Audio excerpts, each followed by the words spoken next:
Gaza के अंदर युद्ध इस लेवल पर पहुंच चुका है कि अब जान हमास की जाएगी या फिर इजरायल की सेना की, ये कोई नहीं जानता, लेकिन जान जरूर जाएगी, इसकी गारंटी 100% है।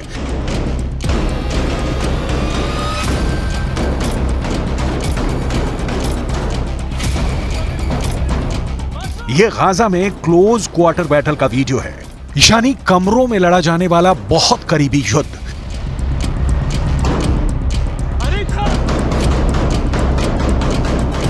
इजरायल के कमांडो इस इमारत में एक एक कमरे को खंगाल रहे हैं, ताबड़तोड़ फायरिंग हो रही है।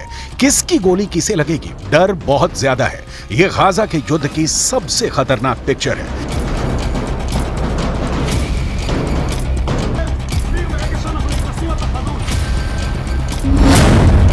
लेकिन इस बीच एक बड़ी रिपोर्ट आई है जिसके मुताबिक गाजा में युद्ध अगले 2 महीने तक खत्म नहीं होने वाला, यानी जनवरी और फरवरी के बाद हमास मार्च में भी जिंदा रहेगा। इस बार की पूरी गारंटी दी जा रही है। यह रिपोर्ट इजरायल की सेना के ही एक अधिकारी ने दी है। सवाल है कि 5 महीने युद्ध चला तो क्या हमास बचेगा या इजरायल? इजरायल की सेना को दक्षिण में सिर्फ खान यूनुस इलाके में अपना ऑपरेशन पूरा करने में 4 हफ्तों का वक्त लग सकता है, यानी 1 महीना या कहें पूरा दिसंबर और जनवरी इजरायल की सेना खान यूनुस में लड़ती रहेगी। इसके बाद हमास के खिलाफ पहली स्टेज का युद्ध लड़ने में 1 महीने का वक्त और लगेगा, यानी फरवरी के बाद मार्च में भी युद्ध जारी रहेगा। इजरायल और पश्चिमी देशों की मीडिया को यह बात इजरायली सेना के एक बड़े अधिकारी ने बताई है। उत्तरी गाजा पर कब्जा करने के बावजूद इजरायल की सेना को गलियों में युद्ध लड़ना पड़ रहा है। अब दक्षिण में खान यूनुस की गलियों में जंग जारी है और यहां का युद्ध तो और भी खतरनाक बताया जा रहा है।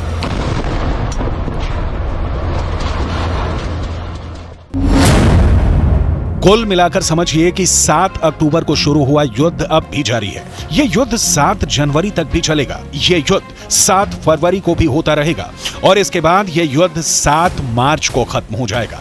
इसकी कोई गारंटी नहीं है, यानी इजरायल और हमास की जंग 5 महीनों से आगे जाएगी। अब इजरायल की सेना के अधिकारी ये बात बता रहे हैं। इजरायल को इसी बात का डर है कि अगर मार्च तक हमास जिंदा रहा तो उसकी बहुत आधुनिक मानी जाने वाली सेना की इज्जत मिट्टी में मिल जाएगी। पहले ही 2 महीनों के अंदर इजरायल और हमास के युद्ध में बहुत ही खतरनाक टक्कर देखने को मिली है। हमास के एंटी टैंक दस्तों ने इजरायल की सेना की नींद उड़ा दी है, इसमें कोई शक नहीं। बंधकों को छुड़ाने वाले सीज फायर के बाद इजरायल हमास पर 10 गुना तेज हमला करेगा, ये सब जानते थे। इजरायल ऐसी हर कोशिश करेगा जिसकी वजह से हमास के पास ना बचने का रास्ता हो, ना भागने का। लेकिन अब जो टक्कर देखने को मिल रही है उसमें हमास के एंटी टैंक दस्तों ने गाजा के हर चौर, हर गलियों में इजरायल की सेना पर हमले तेज कर दिए हैं। इजरायल की सेना अपना टैंक किस गली में ले जाए और किस में नहीं, और किस गली में जाकर उस पर हमला नहीं होगा, ये गारंटी कोई नहीं दे रहा। बिस्मिल्लाह अल्लाह।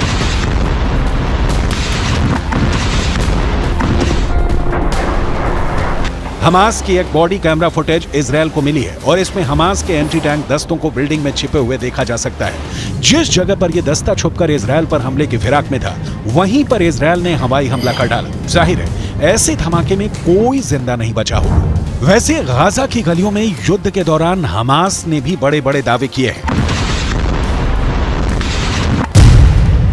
हमास का दावा है कि उसने इजरायल के 180 टैंक और बख्तरबंद गाड़ियों को हमले में फोड़ दिया है। गाजा से लगातार ऐसी तस्वीरें आई हैं जिसमें इजरायली टैंक पर घात लगाकर हमले किए गए।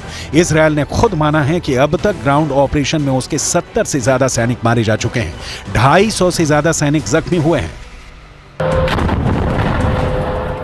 लिहाजा हमास के खिलाफ जो ताकत इजरायल को माना जाता है उसके मुताबिक नतीजे तो इजरायल को भी नहीं मिले हैं। हालांकि नेतन्याहू के सामने अपनी छवि को बनाए रखना बड़ा चैलेंज बन चुका है और गाजा पहुंचकर उनकी पहली कोशिश इसी तरफ नजर आती है। अब जैसा युद्ध चल रहा है उसे देखकर लगता है कि इजरायल को बाकी बंधकों को लेकर ज्यादा फिक्र नहीं है। ऐसे में आगे की लड़ाई और भी खतरनाक होगी। अब इजरायल के ऊपर बंधकों वाला प्रेशर भी पहले के मुकाबले काफी कम देखा जा रहा है। इसलिए इजरायल का पूरा फोकस अब हमास को खत्म करने पर है। 2 महीनों के युद्ध के बाद इजरायल की सेना ने जो टारगेट तय किए उसमें से कितने पूरे हुए, इस पर नेतन्याहू की पैनी नजर है। 2 महीने के युद्ध के बाद इजरायल को क्या हासिल हुआ? गाजा पूरी तरह तबाह हो चुका है। 18,000 लोग इजरायल की बमबारी में मर चुके हैं, लेकिन इजरायल पर रॉकेट अब भी दागे जा रहे हैं। गाजा पर हमास का कंट्रोल बाकी है। हिजबुल्लाह के साथ इजरायल का उत्तरी बॉर्डर यानी लेबनान का फ्रंट अब भी एक्टिव है। अमेरिका इजरायल की मदद कर रहा है, लेकिन सीधा इस युद्ध में शामिल नहीं होना चाहता, क्योंकि वो यूक्रेन में भी एक्टिव है। ईरान के समर्थन वाले मिलिशिया इस वक्त इजरायल और अमेरिका दोनों पर हमले कर रहे हैं, और इन सबके बीच हमास अब भी जिंदा है, यानी जिसे इजरायल पूरी तरह से खत्म करना चाहता है, वो अब भी इजरायल से लड़ रहा है।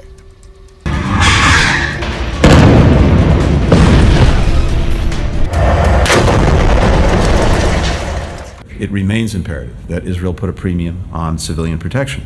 And there does remain a gap between exactly what I said when I was there, the intent to protect civilians, and the actual results that we're seeing on the ground.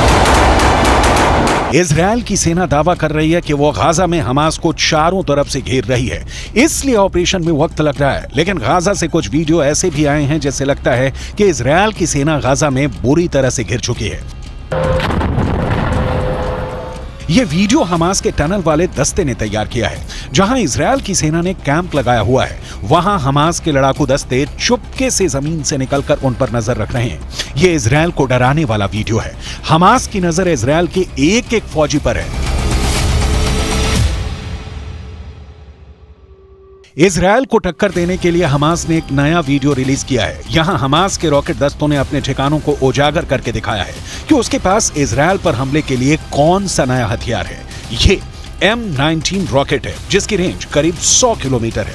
Hamas ने कहा है कि वो इस rocket से अब Israel की राजधानी तेल अवीव पर हमला करेगा।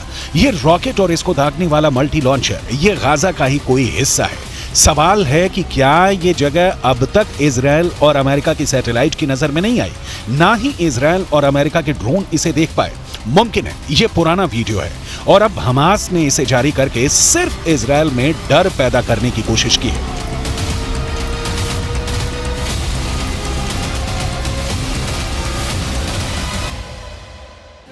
गाजा के अलावा इजरायल के लिए उत्तरी बॉर्डर बड़ा खतरा बन चुका है। ये लेबनान बॉर्डर पर इजरायल की बड़ी पोस्ट है और यहां हिजबुल्लाह ने एक एंटी टैंक मिसाइल से हमला किया और फिर देखिए क्या हुआ। पहले धमाका, फिर पोस्ट का बड़ा हिस्सा ढह जाता है और आग लग जाती है। हिजबुल्लाह की तरफ से ऐसे खतरनाक हमले इजरायल की सेना लगातार झेल रही है। जब इसके बारे में नेतन्याहू से पूछा गया तो उनका जवाब भी गौर करने वाला है। सैनिकों के बीच इस तरह के सवालों का जवाब कैसे देना है, नेतन्याहू बहुत अच्छी तरह से जानते हैं। कि אם חיזבאללה יבחר לפתוח במלחמה כוללת, אז הוא במו ידיו יהפוך את ביירות ואת דרום לבנון, לא רחוק מכאן, לעזה ולח'אן יונס। हिजबुल्लाह हो, हूथी हो या फिर हमास, इजरायल के लिए खतरा साफ है और बहुत बड़ा है। हमास अगर मार्च तक जिंदा रहा तो ये युद्ध पलट सकता है। ये बात नेतन्याहू भी जानते हैं। उनके सामने दबाव बहुत ज्यादा है कि युद्ध को जल्दी से जल्दी खत्म किया जाए, जल्दी से जल्दी बंधकों को छुड़ाया जाए और जल्दी से जल्दी हमास को खत्म करने का ऐलान किया जाए। अगर वो ऐसा नहीं कर पाए तो ना सिर्फ दुनिया में बल्कि घरेलू मोर्चे पर भी उनकी बहुत ज्यादा बेइज्जती हो जाएगी।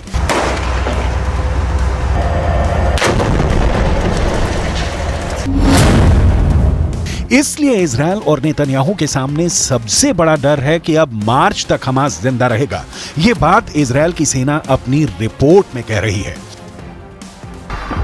हमास का गुनाह ही इतना बड़ा है कि इजरायल ने उसे पूरी तरह से खत्म करने की कसम खाई है। यही वजह है कि 7 अक्टूबर के बाद से गाजा में जिसने हाथ डाला है उसने अपना हाथ जलाया है।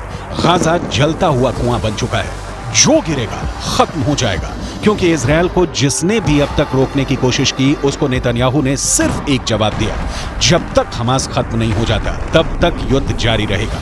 बंधकों को छुड़ाने के लिए सीज फायर तो कर दिया गया, लेकिन एक बात साफ है कि अब तक इजरायल के सामने सब फेल हो चुके हैं। इजरायल के आगे ईरान फेल हो चुका है। इजरायल के आगे हमास से लेकर हिजबुल्लाह और यमन के हूथी भी नाकाम रहे हैं। इजरायल के सामने सऊदी अरब और बाकी अरब देशों की जुबान पर ताला लगा है। अरब देश पूरी तरह फेल साबित हुए हैं। इजरायल के खिलाफ रूस भी फेल हो गया और इजरायल ने अमेरिका को भी बता दिया कि वो इजरायल से है, इजरायल उससे नहीं, यानी अमेरिका भी फेल है। नेतन्याहू अब कोई बात बर्दाश्त नहीं करेंगे। वो बैकफुट पर नहीं, फ्रंट फुट पर तबाही मचाएंगे। उन्होंने अमेरिका को भी इस बात का एहसास दिला दिया है।